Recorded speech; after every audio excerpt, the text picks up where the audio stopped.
नमस्कार, मी यामिनी महामुंडकर हितगुजमध्ये तुम्हा सगळ्यांचं अगदी मनापासून स्वागत आहे। आपल्या शरीराचा अतिशय महत्त्वाचा भाग म्हणजे आपले डोळे। डोळ्यांशिवाय आपण आपल्या आयुष्याची कल्पना देखील करू शकत नाही। डोळ्यांमुळे आपल्या आयुष्यात विविध रंग आहेत आणि डोळे नसतील तर आयुष्य बेरंग आहे असं म्हटलं तरी ते चुकीचं ठरणार नाही। त्यामुळे डोळ्यांची काळजी घेणं अत्यंत महत्त्वाचं आहे। आजकाल डोळ्यांच्या अनेक समस्या निर्माण झाल्या आहेत, त्यात चष्मा लागणे हे अतिशय कॉमन झालंय। वयोवृद्धांसोबत लहान मुलांनाही चष्मा लवकर लागतोय। त्यामुळे चष्मा मुक्त आयुष्य जर तुम्हाला जगायचं असेल तर आजचा कार्यक्रम आवर्जून पहा, कारण आज चष्मा मुक्त आयुष्य या विषयावर डॉक्टर राजीव चिडगोपेकर यांचं मार्गदर्शन आपण घेणार आहोत। सर स्टुडिओमध्ये आलेले आहेत। सर, आपलं मनापासून स्वागत आहे। नमस्कार। नमस्कार। डॉक्टर राजीव हे प्रकाश नेत्रालयाचे डायरेक्टर म्हणून गेली अनेक वर्ष कार्यभार बघत आहेत। तर प्रकाश नेत्रालयाविषयी अधिक माहिती जाणून घेऊया एका व्हिडिओच्या माध्यमातून। चष्मा अडचण बनतोय, करिअर आणि लग्नासाठी अडथळा बनणाऱ्या चष्म्याच्या नंबरला करा कायम से बाय बाय। डॉक्टर चिडगोपेकर यांचे प्रकाश नेत्रालय जगातील सर्वात वेगवान व सुरक्षित लॅसिक लेझर मशीन्स आणि अद्ययावत तंत्रज्ञानासह सर्व नेत्रविकारांचे निदान एका छताखाली। प्रकाश नेत्रालय, सावेडी, अहिल्यानगर। तर प्रकाश नेत्रालयाविषयी आपण पाहिला हा व्हिडिओ। आणखीन माहिती जाणून घेऊया। प्रकाश नेत्रालय हे अहिल्यानगरमध्ये स्थित सर्व सेवा सुविधांनी सुसज्ज असं मल्टी स्पेशालिटी आय हॉस्पिटल आहे, ज्यामध्ये डोळ्यांबद्दलच्या सर्व समस्या ह्या एकाच छताखाली आधुनिक सेवा सुविधांचा वापर करून सोडवण्यात येतात। प्रकाश नेत्रालयामध्ये असलेली तज्ञ डॉक्टरांची समर्पित टीम कॉर्नियल पोल पासून ते रेटिनल पोल पर्यंत सर्व डोळ्यांच्या आजारांची पूर्तता करते आणि बालरोग ते वृद्धावस्थेतील नेत्रसेवांची सुद्धा काळजी घेते। अत्याधुनिक उपकरणांनी सुसज्ज असं हॉस्पिटल असल्या कारणामुळेच डॉक्टरांना वेळीच आणि अचूक निदान करण्यास देखील मदत होते। सर्वोत्कृष्ट नेत्रसेवा ही तळागाळातल्या लोकांपर्यंत पोहोचली पाहिजे आणि सर्वसामान्यांसाठी परवडणारी पाहिजे, या उद्देशाने प्रकाश नेत्रालय हे नेहमीच कार्यरत असतं। इथं एक गोष्ट आवर्जून नमूद करावीशी वाटते मला, ती म्हणजे प्रकाश नेत्रालय क्लिनिकला नगरभूषण पुरस्कार या सन्मानाने देखील गौरविण्यात आले। आणि चला तर मग आज आपण डॉक्टरांकडून चष्मा मुक्त आयुष्य जगण्यासाठी काय करावं लागणार आहे आपण त्यांच्याकडून जाणून घेऊयात। सर, पुन्हा एकदा स्वागत आहे। खूप इंटरेस्टिंग असा विषय आहे। चष्मा मुक्त आयुष्य जगायचं असेल एखाद्याला तर काय करायचं हे मी जाणून घेणारच आहे। पण सुरुवातीला प्रकाश नेत्रालयाची स्थापना करण्यामागचं तुमचं नेमकं उद्दिष्ट काय आहे हे सांगा। सर्वप्रथम माझे वडील नेत्रतज्ञ डॉक्टर प्रकाश चिडगोपेकर यांच्या स्मरणार्थ आपण प्रकाश नेत्रालय हे 2014 साली सुरू केलंय। बरं। उच्च शिक्षण घेऊन आल्यानंतर मी अहमदनगर म्हणजे अहिल्यानगर मध्ये प्रकाश नेत्रालय हे हॉस्पिटल चालू केलंय। आमचं ब्रीद वाक्य म्हणजे आपल्या डोळ्यांसाठी सर्व काही, म्हणजे डोळ्यांचे सर्व आजार एका छताखाली आणि सगळ्यात अत्याधुनिक पद्धतीने आपण त्याची ट्रीटमेंट देऊन तेही योग्य दरात, म्हणजे सर्वांना परवडणारी या दरामध्ये आपण ही ट्रीटमेंट देणार आहोत। बरं डॉक्टर, पण प्रकाश नेत्रालयामध्ये कोणकोणत्या सेवा सुविधा तुम्ही देत आहात? सगळ्यात ॲडव्हान्स जे म्हणतो आपण, जगभरात ज्या पद्धतीने नेत्ररोग आपण ट्रीट करतोय त्या सर्व उपचार पद्धती आपल्या इथं उपलब्ध आहेत। त्यामध्ये रिफ्रॅक्टिव्ह लेझिक सर्जरीज म्हणजे चष्म्याचा नंबर घालवण्याचे सर्व ऑपरेशन, दुसरं मोतीबिंदू ॲडव्हान्स्ड आर्टिफिशियल इंटेलिजन्स किंवा रोबोटिक कॅटरॅक्ट सर्जरी, या पद्धतीने आपण मोतीबिंदू शस्त्रक्रिया अचूक पद्धतीने आपल्या इथे करत आहोत। बरं। त्यासोबत काचबिंदू, लासूर, पडद्याचे ऑपरेशन, मागच्या पडद्याचे ऑपरेशन, म्हणजे सर्व डोळ्यांचे जे विकार आहेत त्यांची सगळ्यात अत्याधुनिक पद्धतीने आपण ट्रीटमेंट आपल्या हॉस्पिटलमध्ये देत आहोत। जसं मी मगाशीच म्हटलं की सध्या चष्मा लागण्याचं प्रमाण खूप कॉमन झालंय। अगदी वयोवृद्धांना पूर्वी लागायचं, पण आता बघता ते जन्मलेल्या मुलापासून सगळ्यांना चष्मा लावावा लागतोय। बरोबर। तर डॉक्टर, डोळ्यांचा हा जो वाढलेला नंबर आहे तो घालवणं म्हणजे लॅसिक, तर हे लॅसिक म्हणजे नेमकं काय आहे? लॅसिक हा टर्म लेझर या फिजिक्स टर्मवर डिराईव्ह केलेला आहे। त्याला आपण भाषेमध्ये जर आपण डिस्क्राईब करायचं म्हटलं तर laser light amplification simulated by emission of radiation असं म्हणतो। बरं। लेझर किरणांद्वारे आपण जो चष्म्याचा नंबर घालवतो त्याला आपण लॅसिक म्हणतो। लॅसिक फक्त नंबर घालवण्यासाठीच वापरत नाहीत, पण आता मोतीबिंदूचे ऑपरेशन किंवा काचबिंदूचे ऑपरेशन देखील आपण लेझरने आपण करू शकतोय। बरं, म्हणजे हा जो चष्म्याचा नंबर जो वाढलेला आहे त्याचं जे ऑपरेशन केलं जातं त्याला लॅसिक म्हणतात. पण ही नेमकी प्रोसेस कशी असते, कशा पद्धतीने आपण नंबर घालवू शकतो? प्रोसेसमध्ये काही तपासण्या असतात. आधी त्यात आपण चष्म्याचा नंबर घेतो, मग नंतर डायमेन्शन्स असतात बुबुळाचे ते मोजतो. ते केल्यानंतर आपण लेझर किरणांद्वारे जो बुबुळाचा भाग खराब झालेला असतो किंवा जो स्थिर नसतो तो आपण स्थिरावतो आणि स्मूदन करतो. त्याच्यामुळे हा चष्म्याचा नंबर आपण सगळ्यात ॲक्युरेट आणि सुरक्षितपणे घालू शकतो. बरं, डॉक्टर लॅसिकचे काही प्रकार आहेत का?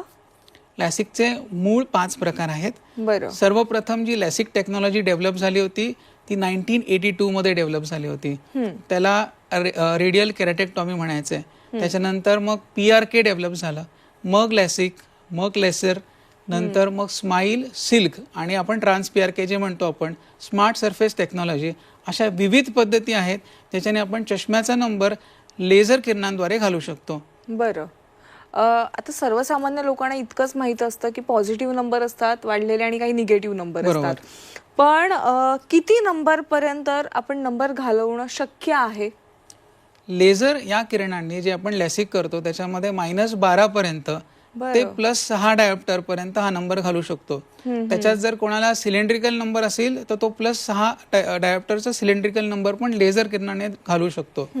त्या व्यतिरिक्त जर नंबर खूप जास्त असेल, म्हणजे 30-40 पर्यंत जर नंबर असेल, तो देखील आपण नवीन पद्धत ज्याला म्हणतो आपण रिफ्रॅक्टिव्ह लेन्स सर्जरीज किंवा IOL एक्सचेंज सर्जरीज किंवा ICL या पद्धतीने आपण कितीही नंबर असू द्या तो आपण घालू शकतो. बरं, डॉक्टर लॅसिकची पद्धत तुम्ही सांगितलेली आहे, पण सगळ्यात महत्त्वाचा प्रश्न जो तो प्रेक्षकांना देखील पडला असेल की लॅसिकची ट्रीटमेंट केल्याच्या नंतर किती वेळानंतर पूर्ववत जे आयुष्य आहे ते जगू शकतात? म्हणजे समजा कामाला जायचं असेल, पुन्हा एकदा लॅपटॉपवर काम करायची असतील तर स्क्रीन समोर कधीपासून ते पुन्हा एकदा काम करू शकतात, किंवा ही प्रोसेस किती वेळात होते? साधारण दोन्ही डोळ्यांचं लॅसिक ऑपरेशन 15 ते 20 मिनिटात होऊ शकतं. त्याच्यानंतर सगळ्या ज्या रेग्युलर ॲक्टिव्हिटीज आहेत, जसं कम्प्युटर असू देईल, डोक्यावर आंघोळ करणं असू देईल, ड्रायव्हिंग असू द्या, ते मॅक्सिमम आपण 5 डेजमध्ये सुरू करू शकतो. बरं. पण ज्या गोष्टींमध्ये एक्झर्शन लागतं किंवा स्विमिंग जर म्हणतो आपण, त्याला किमान 15 दिवस तरी काळजी घ्यावी लागते. पण रेग्युलरली 99% ॲक्टिव्हिटीज ह्या 5व्या दिवशी सर्वजण करू शकतात. बरं, पण याच्यामध्ये काही दुखापत किंवा म्हणजे दुखणं वगैरे राहतं का प्रोसेसमध्ये? ॲब्सोल्युटली नाही. आता ही जी नवीन पद्धत आहे जी आपण करत आहोत त्याला स्मार्ट सरफेस टेक्नॉलॉजी असं म्हणतो. या पद्धतीमध्ये आपण कुठल्याही बुबुळाचा भाग कापत नाहीयेत, कुठल्याही प्रकारचे इंजेक्शन लागत नाहीये, फक्त ड्रॉप्सनी आपण भूल देऊन आपण लेसिक करत आहोत. त्याच्यामुळे याच्यामध्ये पेनलेस, स्ट्रेसलेस आणि ऑलमोस्ट हिलिंग जी आहे ती इतकी फास्ट होती, त्याच्यामुळे पेशंटला जाणवत पण नाही की आपलं काही ऑपरेशन झालेलं आहे. बरं, पण नंबर पूर्ण जातो पण या प्रोसेस नंतर? कारण आपण ऑपरेशन पूर्वी ज्या तपासण्या करतो त्याच्यात सगळं इव्हॅल्युएट करतो, इतकं ॲक्युरेट असतं आणि त्याच्यासोबत आर्टिफिशियल इंटेलिजन्सचा पण आपण वापर करतो. बरं. त्याच्यामुळे प्रोसिजर झाल्यानंतर हा नंबर पूर्णपणे 100% जातो. बरं बरं, पण डॉक्टर ही जी लॅसिकची प्रोसेस आहे ते कोण करू शकतो? म्हणजे वयोवृद्ध लोकच करू शकतात का काही तरुणांमध्ये, लहान मुलांना देखील नंबर वाढलेला असतो, त्यांना समजा ही लॅसिकची प्रोसेस करायची असेल तर करू शकतो का? नाही, लहान मुलांमध्ये आपण लॅसिक अजून करू शकत नाहीये. त्याचं कारण वयाच्या 18 वर्षापर्यंत हा नंबर स्थिरावत नसतो. हा नंबर जर स्थिरावला नाही आणि आपण लॅसिक केला तर लॅसिक नंतर हा नंबर वाढू शकतो. म्हणून किमान वयोगट जे म्हणतो आपण लॅसिकसाठी ते म्हणजे 18 वर्ष आहे, कारण त्याच्यानंतरच हा नंबर स्टेबल होतो. वयाच्या 40 पर्यंत युजली फक्त लांबचा किंवा एकच नंबर असतो. तर 40 पर्यंत आपण लांबचा नंबर घालवण्यासाठी लॅसिक करू शकतो. बरं, पण आपल्याकडे जी आता पद्धत आहे त्याच्यामध्ये आपण हायब्रिड मोनोव्हिजन किंवा प्रेस बायोपिक लॅसिक हे देखील करतो. 40 नंतर ज्यांना जवळचा चष्मा लागतोय हा नंबर पण आता आपल्या मशीनद्वारे या नवीन तंत्रज्ञानाने घालू शकतो. बरं, त्याला एज लिमिट असं काही नाही आहे. पण 50 नंतर किंवा एज वाढल्यानंतर जसं मोतीबिंदू होतो त्यावेळेस आपण लॅसिक ॲडवाइस करत नाही, त्यावेळेस आपण रिफ्रॅक्टिव्ह कॅटरॅक्ट सर्जरीज ॲडवाइस करतो. त्याच्यामुळे एज लिमिट किंवा कुठल्या आजारामध्ये जर आपण म्हटलं तर कोरडेपणा जास्त असेल, डायबिटीज असेल किंवा काचबिंदू असेल तर शक्यतो आपण लॅसिक टाळतो. अदरवाईज त्याला काही एक्सक्लुजन नाही आहे. आपण कुठल्याही पेशंटमध्ये 18 वर्षानंतर लॅसिक सेफली आणि ॲक्युरेटली करू शकतो. बरं बरं. पण डॉक्टर, ही लॅसिकची प्रोसेस करण्यासाठी कोणत्या प्रकारचं मशीन तुम्ही वापरता? आता तुम्ही उल्लेख केलात खूप आधुनिक तंत्रज्ञान यामध्ये आलेले आहेत. तुम्ही कोणत्या पद्धतीची मशीन यामध्ये वापरता? आमच्याकडे जे मशीन आहे ते वर्ल्ड्स मोस्ट ॲडव्हान्स मशीन आहे. महाराष्ट्रामधलं हे सेकंड इन्स्टॉलेशन आहे. मशीनचं नाव आहे श्विंड अमारिस 750S. 750 हर्ट्ज या फ्रिक्वेन्सीवर हे प्लॅटफॉर्म बनवलेलं आहे. याच्यामध्ये आपण बुबुळाचा कुठलाही भाग न कापता स्मार्ट सरफेस टेक्नॉलॉजीनी नंबर घालू शकतो. बरं. आणि हे मशीन ॲडव्हान्स का आहे? कारण डोळ्यांच्या इतर आजारांसाठी देखील हे मशीन आपण वापरू शकतो. याची माहिती मी पुढच्या प्रश्नांमध्ये देणारच आहे. बरं, म्हणजे एका मशीनच्या माध्यमातून तुम्ही वेगवेगळ्या प्रकारचे डोळ्यांचे ऑपरेशन्स करू शकता. ॲब्सोल्युटली. डॉक्टर, केराटोकोनस म्हणजे काय आहे? युजली बुबुळाचा आजार जो आकार असतो तो गोलाकार असतो. बरं. काही पेशंट्समध्ये बुबुळाचा आकार हा कोन सारखा होतो, त्याला आपण केरॅटोकोनस म्हणतो. बरं. याच्यामुळे काय होतं, पेशंटला चष्मा घातला तरी दृष्टी साफ राहत नाही. बरं. तर याच्यासाठी आपण काही ट्रीटमेंट मोडॅलिटीज आहेत त्या आपण केरॅटोकोनस मध्ये वापरतो आपल्या मशीनद्वारे. बरं, मग ह्या कोणकोणत्या पद्धतीच्या ट्रीटमेंट्स आहेत? आतापर्यंत केरॅटोकोनस हा आजार फक्त आपण काही प्रमाणात प्रोग्रेशन थांबवू शकत होतो. त्याला आपण C3R कोलॅजन क्रॉस लिंकिंग असं म्हणायचो. पण कोलॅजन क्रॉस लिंकिंग मध्ये नंबर आपण दुरुस्त करू शकत नव्हतो. तर नंबर दुरुस्त करण्यासाठी आपल्याला श्विंड अमारिस 750S या मशीनचा वापर करण्यात येतो. त्याच्यामध्ये ट्रेक, टी-कॅट अशा 2 नवीन पद्धती आहेत. ह्याचा वापर करून आपण केरॅटोकोनसमध्ये चष्म्याचा नंबर पण कमी करू शकतो किंवा घालू शकतो आणि या आजार जो आहे केरॅटोकोनस याचं प्रोग्रेशन पण थांबवू शकतो. बरं. डॉक्टर, लॅसिक करण्यामागे काही कॉम्प्लिकेशन्स येतात का? काही कॉम्प्लिकेशन्स आहेत का? लॅसिक ही खूप जुनी पद्धत आहे. भारतामध्ये साधारण 30 वर्षापासून लॅसिक करत आहेत. आता जी प्रगत मशीन्स आहेत त्याच्यामध्ये कॉम्प्लिकेशन रेट हा हार्डली 1% आहे. बरं. It is FDA approved treatment. त्याच्यामुळे कॉम्प्लिकेशन रेट हा खूप कमी असतो. म्हणजे 1 to 4% पेशंटमध्येच कॉम्प्लिकेशन असे होतात तेही दुरुस्त करू शकतो. ते काही परमनंट डॅमेज करत नाहीत. काही लोकांना वाटतं की लॅसिक केल्यानंतर कॉम्प्लिकेशन होतं. असं बिलकुल नाही आहे. कॉम्प्लिकेशन बिलकुल होत नाही असं म्हणत नाहीये. पण जर काही झालं की सपोज इन्फेक्शन झालं किंवा नंबर थोडासा राहिला, हा पूर्वत रिव्हिजन लेसिक सर्जरीने आपण रिपीट करू शकतो. तुमच्या समोर एक उदाहरण असं आहे की माझं स्वतःचं देखील लॅसिक झालेलं आहे आणि आमचे जे गुरु होते त्यांनी हे लॅसिक जी पद्धत आहे ही भारतामध्ये आणली होती. त्याच्यामुळं मी प्रत्येकाला असं आवाहन करतो की याचे जे मिथ्स आहेत जसं की परमनंट डॅमेज होणं, अंधत्व येणं, नंबर परत येणं, हे बिलकुल मनातून काढून टाका आणि लॅसिकचे जे कॉम्प्लिकेशन रेट आहे ते मिनिमम असल्यामुळे सेफली आणि ॲक्युरेटली आपण ते करू शकतो. आणि मुळात त्याच्यानंतर ते दुखणं असेल किंवा आय ड्रॉप घालणं असेल किंवा जी काही प्रोसेस असते नंतर ते देखील टाळू शकतात. लवकरात लवकर तुम्ही कामावर देखील जाऊ शकता. बरोबर. ॲब्सोल्युटली.